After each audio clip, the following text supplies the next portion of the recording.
Now there is tension in Edo State. The reason is that the Igbanke people have finally said we are Igbos. We are no longer part of the Benin kingdom, and they spoke Igbo. Even the father of a popular musician, Rema, was there. He spoke Igbo too. And I will show you the video. Like I said, there's always a proof here. I'll show you the video after 10 minutes. They spoke Igbo. We are Igbos. We are no longer part of them, the Benin Empire. We have known where we are coming from, and we are proud to be Igbos. That's the Igbanke people in Edo State.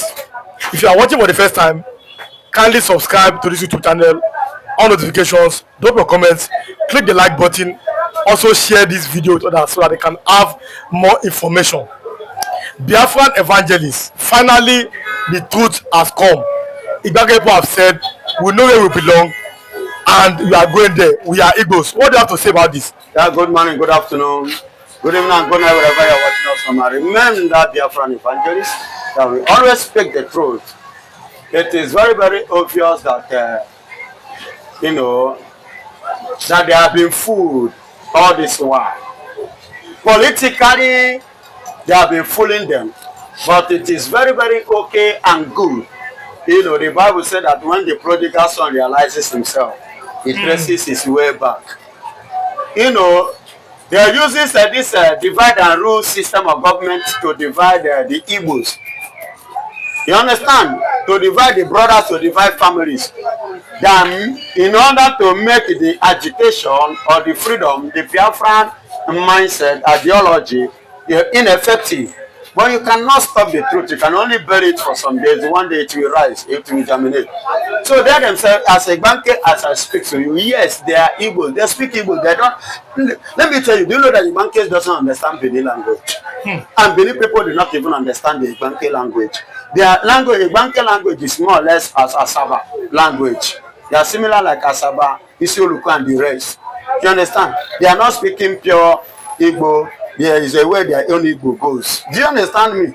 But they are not speaking Benin at all, except they learn it. Likewise, the Benin kingdom, the Benin people, they accept that themselves learn it. They don't understand each other. So they just use the creation of states to merge them together in order to do what? To divide the Igbos based on that name, Biafra. To divide, for it not to stand. That is why, like in Ikwere, they will tell you, I am not Igbo. Now, Ikwere's have, trace their way back, that they truly the ancestral foundation is from Ikwere, and Ikwere is from Igbo. Igbanke now, they trace their own, they say yes. And they started doing this, they have money. Igbanke have money. And they have money. So, and Benin king now decided to suspend. That's why they tried to let him know that they themselves have their own king. They don't have right to suspend. Not because we're there, they join us together. You now feel that you have the power or what it takes to suspend. And let me tell you, even in the Benin kingdom, do you know that in Benin the Benin Empire, the Igbos are part of the people that form the Benin Empire. Now, Biafran evangelists, many people are saying that it seems that the Igbo nations are finally speaking with one voice. For the fact that even for the first Igbo leader, Mr. John Azutan Bata is from Ikwere, that Ika, all of them are now becoming one. But there is a threat from other part of Nigeria that they don't want Igbos to unite. What do you think that the Igbos should do now? Now that they seems to be speaking with one voice, what do you think they should do? Of course, they don't want us to unite. And that is why they have been doing state creation. Are you getting it? Creating south to south, south to east, south to this, only in Pandef and whatsoever, only in the eastern part of Nigeria. But they are not creating it in Europe and in the west. Neither are they creating it in the north. All these are the dreams and the vision to divide, for Igbos not to have one voice, for them not to stand out and stand for Biafra, which they are, pursuing as their ideology or vision or dream. But glory be to God that they are now coming. Listen to me. Whether Nigeria like it or not, whether the British like it or not, Biafra will stand. As you can see now, the spirit is moving. On a page, you see, Nisio Tuoni, Ufu, on a Gazi, not connecting. The other go, no, music, I know what they ask you. Because A child that did not know his source of foundation is more or less as one who know not his source of future, who doesn't have a future. Do you understand? So that is what it means. Igbos are coming as one voice, and from today they will continue to go as one voice. Nigeria cannot deceive us any longer. Opuzodima, Pitamba, these ones are being called Igbo leaders. We are seeing some Igbos are saying, well, we reject them, they are not part of our leader. But then, the Igbos in PDP seems, but there's a rumor that they might move to the APC to support President Bola Tinubu, that the Igbos are ready to back President Bola Tinubu against a Fulani or another candidate. Do you ever see the possibility of Igbos backing President Bola Tinubu, or then they are going to back a Fulani candidate, or they may not even participate in 2027 election? There is something I want you to know. I want to make it clear to you. When you mention Igbos, for your information, take note. Oga, take note very well. Hear this. When you are mentioning Igbo, don't mention Hope Uzodinma. He is an Igbo man from Imo State. Don't mention Pitamba. Don't mention Soludo. But don't mention Wifuru. No, they are governors. Excuse me, listen. Yes. They are already Nigeria. Yes. They are not Igbos. Igbos are not participating in Nigerian politics. Those ones are already Fulani Igbos. Them supporting Bola Ahmed Tinubu, I am not surprised. It is a normal thing. Let me tell you, we are talking about politics here. You know, in politics, it's like a business or a firm. When you are working in a firm, you know, and that firm is paying you a certain amount of money, and you see another company that will pay you higher, what do you have to do? You switch over. If you have an opportunity, you know, to go there and work and earn higher, you go there, you switch over. That is what politics is all about. And let me tell you, and then politics is a dirty thing. It is a game. And in addition to what you have said, instead of Fulani, you know, coming, because Fulani is not in power. I know they are the one remoting Bola Ahmed Tinubu, but I believe that in 2027, if Bola Ahmed Tinubu should continue on that seat, definitely that is when Bola Ahmed Tinubu will actually bring out his color towards the Fulanis. Because why is doing the way it's going now, it's like a dancing to them, is because of that 2027. He want to sacrifice everything, you know, kind of to for him to just have that seat. By the time he have that second tenor, that is when he will bring out the beast in him.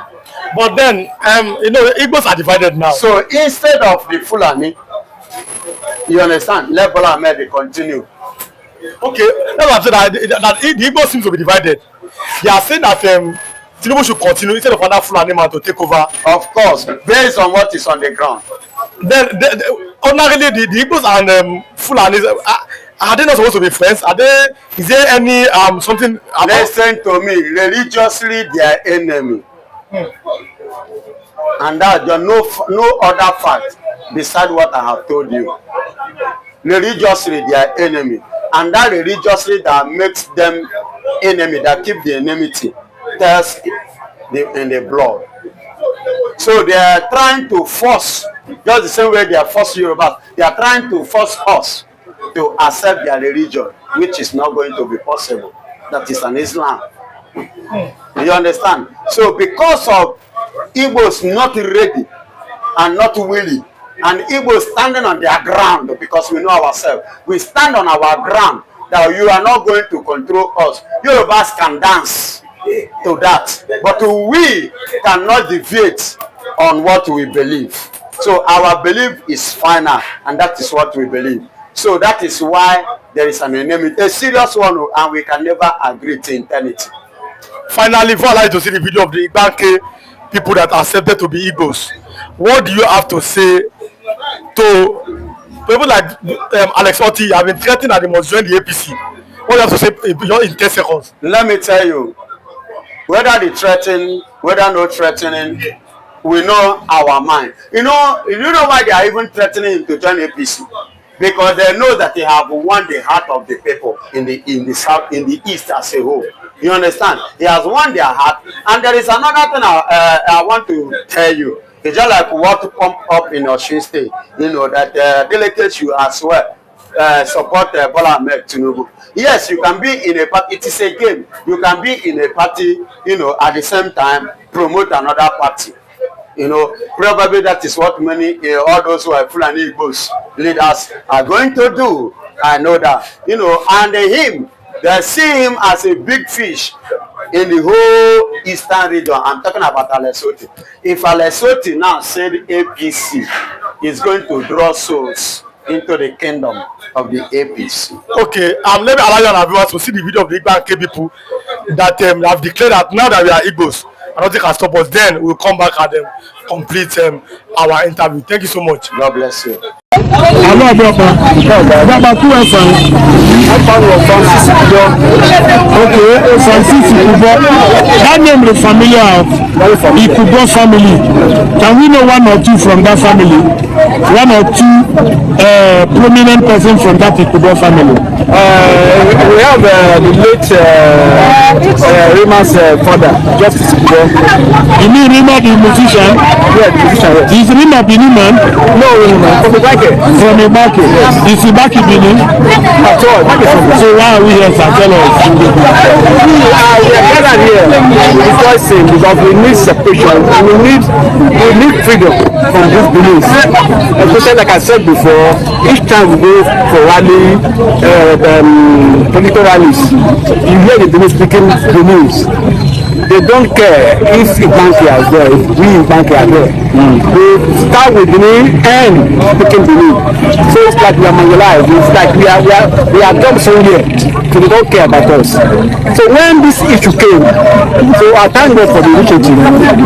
When this came, we are happy to see how we can go away from Benin and be free in joining our brothers. As far as these are normal states, it's on the ground. Thank you, sir.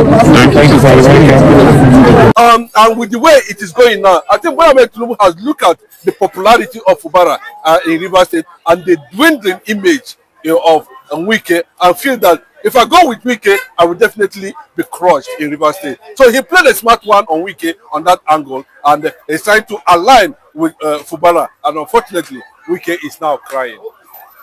Okay, now let us look at speculation out there, because speculation have it that in the north currently, it's understandable that somebody like Shetima is not seen in active governance. Somebody like very dark man echoed it. And if you look at what is happening in the north again, looking at the lives of Malami, the former Attorney General of the Federation under Buhari, saying that what Amakura stand for, they are against him, because Amakura is saying they are going to support Tinubu. But the lives of Malami say no, at the appropriate time, we are going to tell where the north is going. That is he's doing in conjunction with Baba Ahmed, of course, the man that resigned, who was the aide to the president. There are speculation that because of Tinubu is losing his base in the north, that is why he's pushing to bring in a Fubara, bring in an Uba and a Peter Mba, bring in a Borito Shewore, Sheriff Oborewore of Delta State, to make up the loss he is experiencing in the north. When it comes to the reality like this, the north does not play party policy, they play religion. And that religion is the unification force that is required for them to deliver whatever agenda that they are interested in or that will interest them, you know. So I think from the calculation that's already playing out, Bola Ahmed Tinubu is looking on how he's going to consolidate power on the entire southern part of the country, you know, using both PDP and APC governors, knowing fully well that, you know, PDP dominates more in the south than in the north. And of course, that's the angle he is actually looking at it. But I can tell you that somewhere along the line, you know, there's going to stay the mud. I tell you, Bola Ahmed Tinubu is going to stay the mud in the north, and it's also going to stay the mud, you know, in the south, because and they should just leave out the state alone for now. Other state, they can take the rest state. But someone like Benjamin Kalu have made it very clear that they are going to collect Abia State. Bro, nobody's going to take anything away from Alex Oti for now. That state should be left the way it is to honor Mazin Nnamdi Kanu, as simple as that. Mazin Nnamdi Kanu is greater than them, all of them there that call themselves governors, you know. So let it be a mark of honor that Labour Party is trying to deliver more than the PDP and APC governor in that regard. So the game is that, you know, it's a life-threatening one for Bola Ahmed Tinubu, and I pray he survive the Somani, you know, to quit him from office come 2027 if he is not very careful. And I can tell you there's massive meeting when the North will declare their position. I'm not saying that the likes of Danjuma and the rest of them, they can sabotage him. You know, you can see Shettima that's been reported to be here and there now. Do you know where Shettima is heading? Shettima wanted to lead a coalition of the CPC in APC. He wanted to champion, you know, he wanted to align with the corner. You know, you remember they are the one that led Buhari from Daura to Kaduna. They know why they position Buhari very close to them, so that because of accessibility and because of, you know, reach and consultation at the end of the day. But unfortunately, Atiku is no go area on this matter. Atiku should just respect himself, you know, and stop fronting himself as a candidate. Nobody's going to take that from Atiku Abubakar. As simple as that. If it's showing that it's reasonable, I'm not saying that Atiku has declared any interest, but the way he's going, please, Atiku should respect himself. If he doesn't respect himself, Bola Ahmed Tinubu will capitalize on competing ambitions and is going to win 2027 election at the end of the day. Okay, now let me bring this angle, because as we speak, there are speculation out there that the insecurity we are seeing in the North a strategy to make Tinubu unpopular in the North. Just like the North felt that Jonathan could not fight insecurity, as such, he lost massively in the North. And point is having that the essence of this security in the North is to make Tinubu unpopular. Anybody that's saying that is not true, but I can tell you that the issue of insecurity in Nigeria has been there for a very long time, and we understand the agenda of the insecurity very clearly. Nobody should deceive us as a result, trying to, you know, link it to political ambition or interest at the end of the day, or, you know, a form of attack to discredit any administration. I don't want to subscribe to that. It's a well-known fact that there is Fulanization and Islamization agenda already away from the concept of the core North that are also politically empowering the insecurity, so that through what they call conquest agenda. That's the fact. You understand? While they are busy pretending, looking at the other side, playing the political aspect of the conquest. That's what we are seeing now. So it comes in different, you know, but phases. in your own estimation, what do you think would have necessitated the renewed hostility, particularly in Benue? No. There's nothing like renewed. This thing has been there. It's hit and run. It's guerrilla warfare. So how can you say renewed? There's nothing that is renewed.